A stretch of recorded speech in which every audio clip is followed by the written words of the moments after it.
British प्रधानमंत्री भाग एक। मैं Kaushal Kumar Sain, assistant professor political science, Babu Shobharam Government Arts College Alwar. हम बीए पार्ट सेकंड के फर्स्ट पेपर प्रमुख राज्य व्यवस्थाओं के अंतर्गत ब्रिटिश संविधान का अध्ययन कर रहे थे। हम ब्रिटिश राज्य व्यवस्था के अंतर्गत ब्रिटिश प्रधानमंत्री का अध्ययन करेंगे और उसकी शक्ति और स्थिति का अध्ययन करेंगे। ये विदित है कि ब्रिटिश संविधान विकसित संविधान है और परिस्थिति जन्य संविधान है। ब्रिटिश संविधान अलिखित संविधान है। ब्रिटिश संविधान का वो भाग जो समय समय पर संसद ने कानून बनाकर निर्मित किया, वो उसका अंश लिखित भाग है। बाकी पूरा ब्रिटिश संविधान अलिखित संविधान है। ब्रिटिश संसदीय शासन प्रणाली में वहाँ मंत्रिमंडल अर्थात प्रधानमंत्री और उसके मंत्रियों के समूह को मंत्रिमंडल बोला जाता है, सरकार जिसे बोल सकते हैं। उसके प्रमुख को प्रधानमंत्री अर्थात मंत्रिमंडल के प्रमुख को प्रधानमंत्री बोला जाता है। ब्रिटिश संविधान में सन 1721 में सबसे पहले सर रॉबर्ट वॉलपॉल को पहला प्रधानमंत्री बनाया गया था। आपको ब्रिटिश संविधान के विकास की कहानी में बताया गया कि जॉर्ज राजा अंग्रेजी नहीं जानते थे। पहले ब्रिटिश मंत्रिमंडल की बैठकों की अध्यक्षता राजा किया करते थे, लेकिन जॉर्ज राजा अंग्रेजी नहीं जानते थे तो उन्होंने मंत्रिमंडल की बैठकों में भाग लेना बंद कर दिया और अपने एक प्रतिनिधि सर रॉबर्ट वॉलपॉल को नियुक्त किया। वह मंत्रिमंडल की बैठकों की अध्यक्षता करता था और मंत्रिमंडल के निर्णयों से राजा को अवगत कराता था। उस व्यक्ति को जो मंत्रिमंडल की अध्यक्षता करता था, उससे सर रॉबर्ट वॉलपॉल को प्रधानमंत्री कहा गया।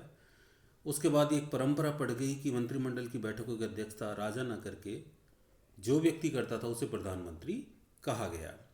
तो सर रॉबर्ट वॉलपॉल को सन 1721 में पहला प्रधानमंत्री बनाया गया। तभी से प्रधानमंत्री का पद विकसित हुआ। सन 1937 ईस्वी से पहले तक प्रधानमंत्री को राजकोष के प्रथम लॉर्ड के रूप में वेतन मिलता रहा है। अतः प्रधानमंत्री को वास्तविक मान्यता सन 1937 के ताज के मंत्री अधिनियम द्वारा प्रदान की गई है। इस एक्ट के द्वारा उसे राजकोष के प्रथम लॉर्ड के अतिरिक्त प्रधानमंत्री के रूप में भी स्वीकारा गया है। स्पष्ट है कि उसे मात्र प्रधानमंत्री के रूप में वेतन नहीं मिलता। इस प्रकार ये प्रधानमंत्री पद की ब्रिटिश संविधान में विकास की प्रक्रिया है। इसके बाद हम ब्रिटिश प्रधानमंत्री की योग्यताएं पढ़ेंगे। तो पहली योग्यता है कि प्रधानमंत्री को लोक सदन का सदस्य होना चाहिए, क्योंकि लॉर्ड सदन एक परंपरागत सदन है, वंशानुगत सदन है। इसलिए प्रधानमंत्री लोक सदन से होना चाहिए। दूसरा, उसे लोक सदन के बहुमत का विश्वास भी प्राप्त होना चाहिए। अर्थात संसदीय शासन प्रणाली में जो बहुमत दल है उसका नेता प्रधानमंत्री को होना चाहिए, अर्थात बहुमत उसके साथ होना चाहिए,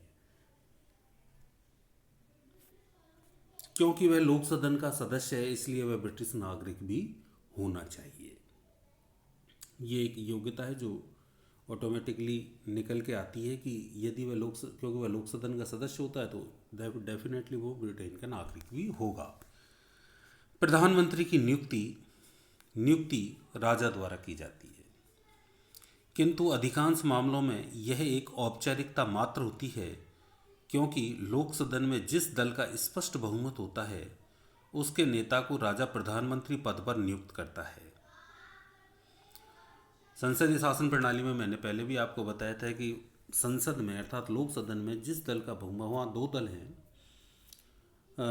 अनुदार दल जिसे कंजर्वेटिव पार्टी और श्रमिक दल जिसे लेबर पार्टी बोला जाता है। तो जिस भी दल का बहुमत है उसी दल का मुखिया प्रधानमंत्री बनता है और राजा ऐसे व्यक्ति को जो बहुमत प्राप्त दल का नेता है उसे ही प्रधानमंत्री नियुक्त करता है।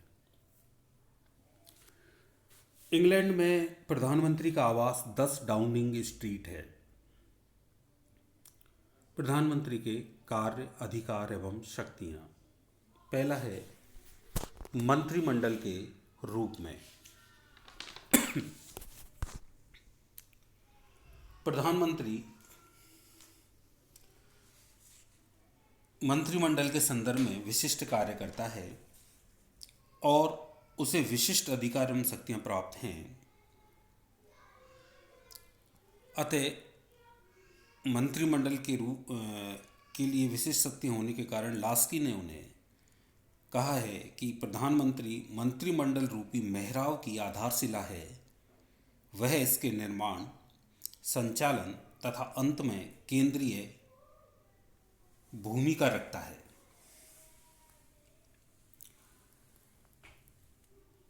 मंत्रिमंडल के संबंध में प्रधानमंत्री के कार्य, अधिकार एवं शक्तियों का अध्ययन हम इन बिंदुओं में करते हैं। सबसे पहले मंत्रिमंडल का निर्माण।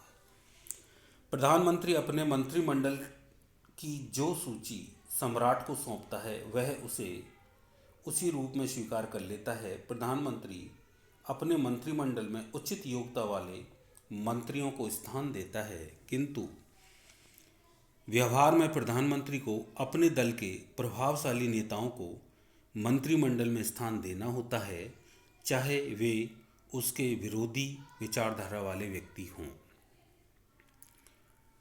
तात्पर्य यह है कि ब्रिटिश लोक सदन में जिस दल का बहुमत है उस बहुमत दल अपना एक नेता चुनता है। उस चुने हुए नेता को राजा प्रधानमंत्री नियुक्त करता है। फिर दूसरी प्रक्रिया शुरू होती है कि जो प्रधानमंत्री नियुक्त हो जाता है तो नियुक्त प्रधानमंत्री अपने बहुमत दल में से विशिष्ट योग्यता रखने वाले जो विभागों को संभाल सके ऐसे व्यक्तियों को एक सूची तैयार करता है और राजा से कहता है कि इन्हें मेरे मंत्री पद की शपथ दिलाओ। तब राजा उन्हें प्रधानमंत्री के मंत्री पद की शपथ दिलाता है। इस प्रकार मंत्रिमंडल का निर्माण होता है। दूसरा है विभागों का वितरण।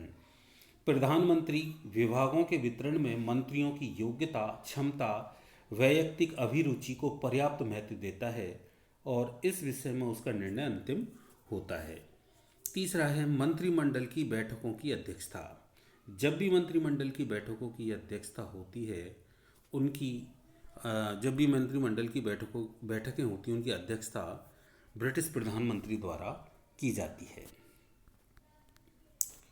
बैठक में विवादित विषय पर मतदान द्वारा निर्णय लिया जाता है। निर्णय हर समय मंत्रिमंडल के गुप्त रखे जाते हैं।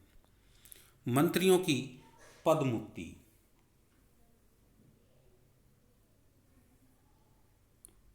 मंत्रिमंडल में समन्वय का कार्य। प्रधानमंत्री मंत्रिमंडल रूपी टीम का कप्तान होता है, अतः उसका एक प्रमुख कार्य विभिन्न विभागों के बीच समन्वय करना होता है। मंत्रियों की पदमुक्ति अगला बिंदु। प्रधानमंत्री अपने मंत्रिमंडल के किसी भी मंत्री को पद से हटाने का अधिकार रखता है।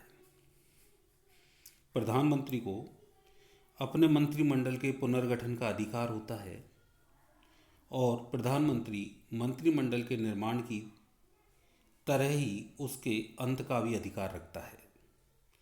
जब कोई प्रधानमंत्री अपने पद से त्यागपत्र दे देता है तो स्वतः ही संपूर्ण मंत्रिमंडल का भी अंत हो जाता है।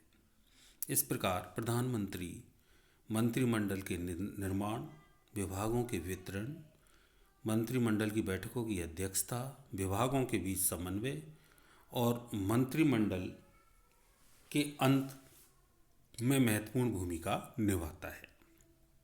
दूसरा है प्रधानमंत्री द्वारा शासन की वास्तविक शक्तियों का प्रयोग। ब्रिटेन में मंत्रिमंडल वास्तविक कार्यपालिका है, किंतु व्यवहार में प्रधानमंत्री द्वारा मंत्रिमंडल की शक्तियों का प्रयोग किया जाता है, क्योंकि वह मंत्रिमंडल का अध्यक्ष होता है। प्रधानमंत्री शासन की समस्त नीतियों को अपने मंत्रिमंडल के सहयोग से निर्धारित करता है।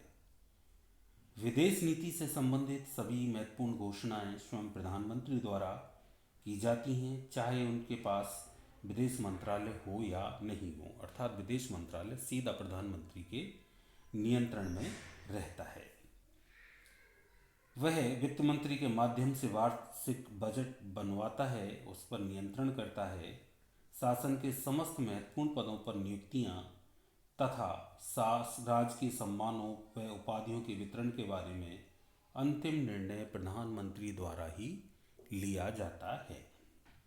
इसलिए ब्रिटिश शासन पद्धति को प्रधानमंत्री शासन प्रणाली कहा जाता है, क्योंकि बहुमत उसके साथ होता है। जब भी कोई मंत्रिमंडल निर्णय लेता है या संसद की बैठक में कोई भी महत्वपूर्ण कानून बनवाना होता है, तो जो मंत्रिमंडल चाहता है वैसे ही कानून बनते हैं, क्योंकि मतदान में बहुमत उसी दल का होता है और वो नियम निर्माण सब पास हो जाते हैं।